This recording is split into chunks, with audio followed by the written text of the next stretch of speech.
Hi, this is Felice Sloan with Swanky Maven. I'm David Leftwich, editor of Edible Houston and associate editor at Houston Food Finder. I'm Eric Sandler, food editor for Culture Map.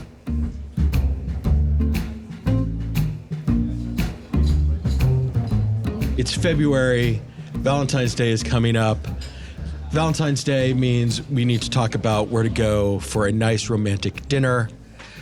I like to think about kind of what's the difference between a date night restaurant and just any good restaurant where you can have a nice meal, right? And for me, the first thing that really comes to mind is that you have to take reservations, because there is nothing sexy about standing around the bar or waiting around outside for a table. See, Eric, that's the first strike. That's the first strike that you get in the dating pool, that I know that you don't use your imagination. Now, I'm a reservations girl. However, on a date night, you can get creative a little bit and, take me on a picnic or, pull up somewhere. So, I don't know. We're not going to the drive-thru on a date night.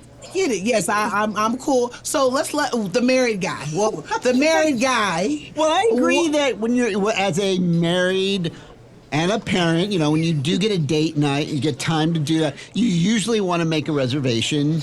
I agree, but there are times when you want to be spontaneous and do something fun, and I have a couple of ideas. So there's a good mix. Okay. Yeah. So we're going to give them a good mix today is what I'm hearing. All right. My second criteria is someplace you feel comfortable, especially in the early, I'm thinking about like first date, second date kind of situation, right?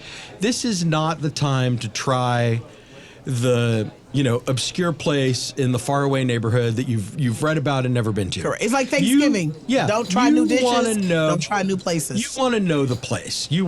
Ideally you want them to know you, so they're a little nice to you. You seem kind of important. I think you're just flexing, Eric. Now you're just flexing.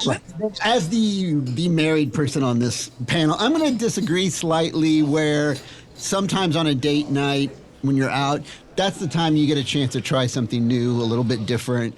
So I would say, even though probably most of my suggestions are going to fall more in line with what you're saying, I would just say that sometimes it's a good opportunity when you're a married person going out on a date night to try something you haven't tried before. All right. And then my third criteria is that, if we're being really honest, the service and the atmosphere are as important as the food, or maybe even more important than the food. I think that's something we all can.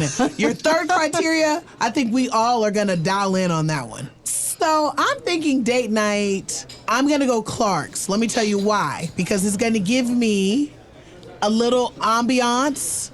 It's very trending because it's new in Houston. You can dine inside or out.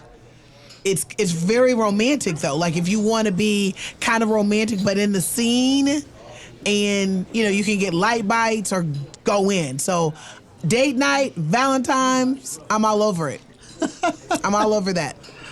All right, well, I'm going to start at the fancy end. Yeah, the go. high-end, fancy. And I'm going to go BCN, Taste and Traditions. It's beautiful restaurant, great space, talking about good service, very good food. I think it's a good all-around option.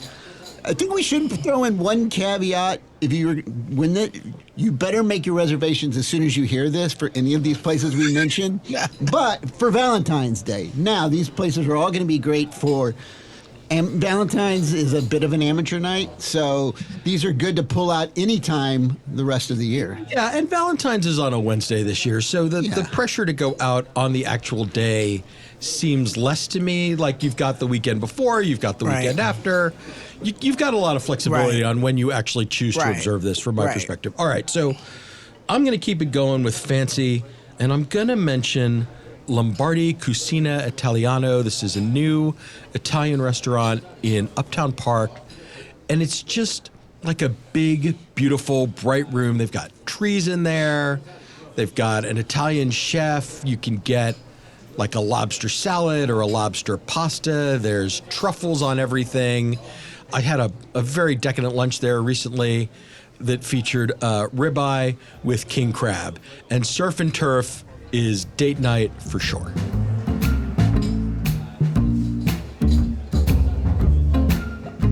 speaking of that, going surf and turf. Turner's, though, I think that's more a little bit because you have like the live music and some of these places we're talking about Valentine's Day. Definitely look at like a Turner's or B&B Butcher's. They always do great Valentine's Day specials, and yeah, I'm loving Turner's for that. Yeah, Turner's very intimate. Very much. Very, very personal, and it's an impressive place, right? Everything comes out on a cart. Things are done tableside.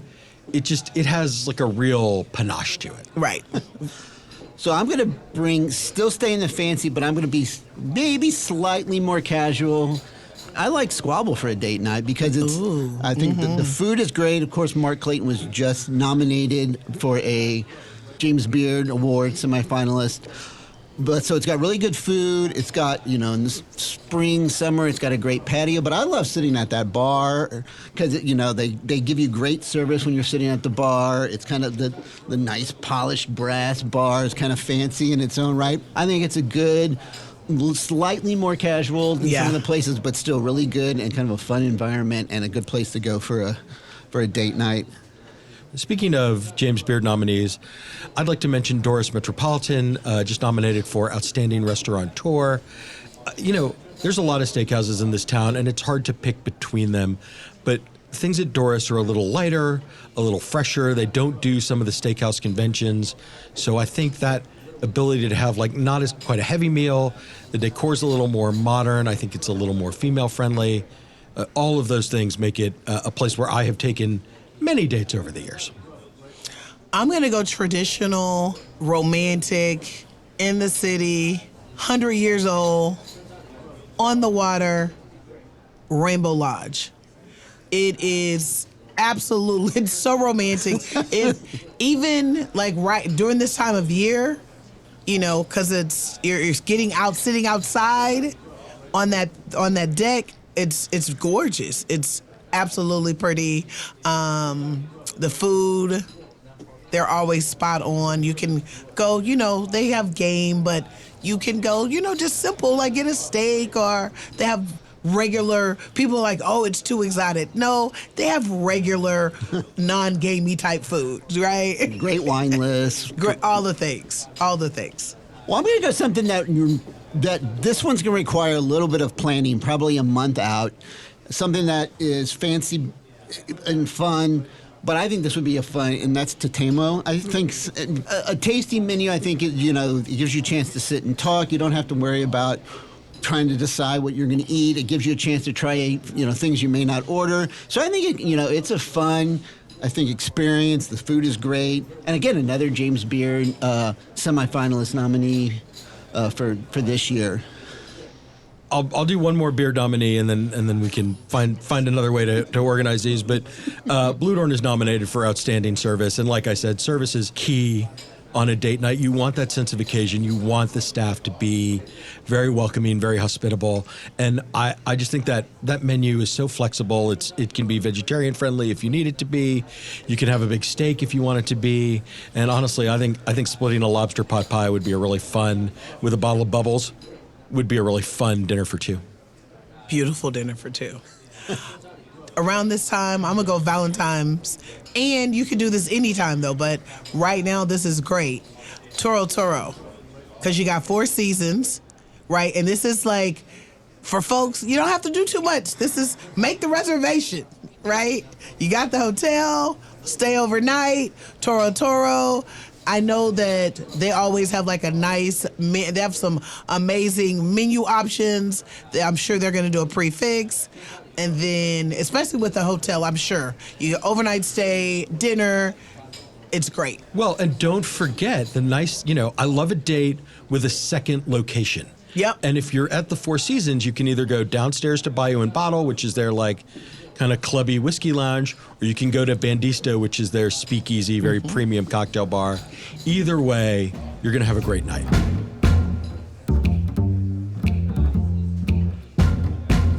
Well, I'm going to go totally opposite direction in some ways and throw out something that you can do spontaneously. Love this. Fun. And one of the things, you can run to Houston Dairy Maids. You can get some cheese, some charcuterie. I love this, David. You See, can this get is what I'm talking you about. can get some wine there. You can pack that up, go eat on the Menil lawn if the weather permits, and then Yep. go to the Menil. So this is something you can do, during the day into the early evening. So I think that's a See, fun. you're getting a second and third date. Second and third date for sure. Well, It's you, but you, the people, not you, David. All right. I want to talk about like one of my favorite casual little neighborhood spots.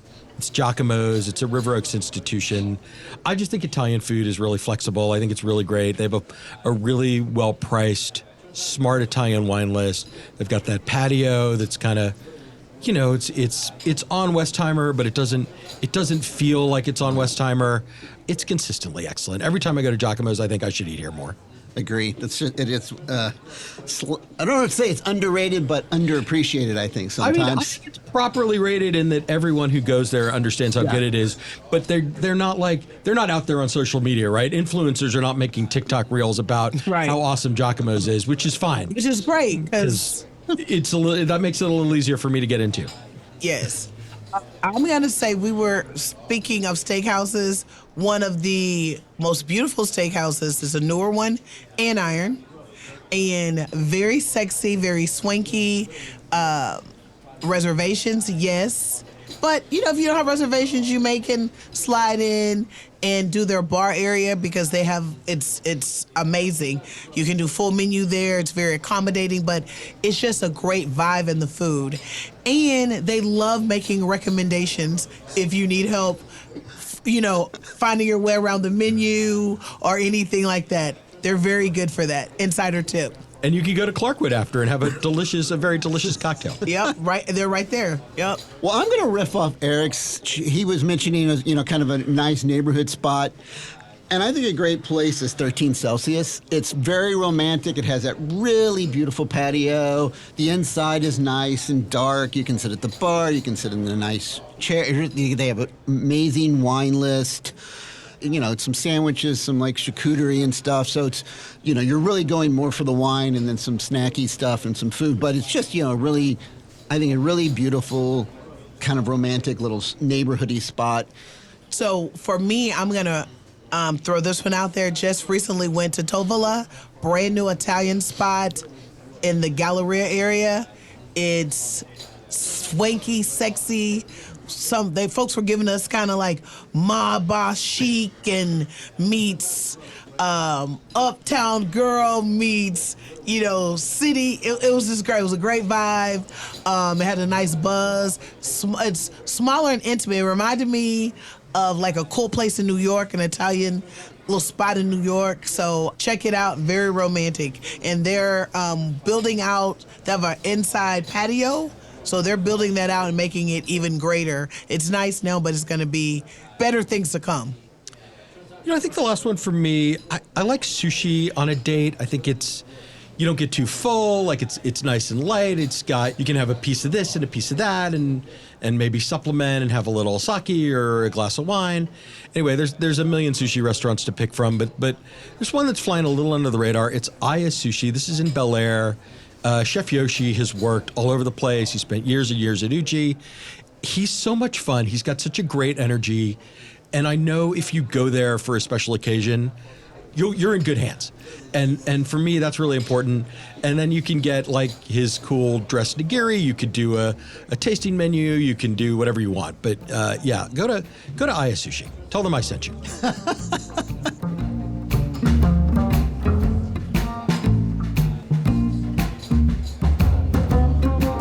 Hi, this is Felice Sloan with Swanky Maven. I'm David Leftwich, editor of Edible Houston and associate editor at Houston Food Finder.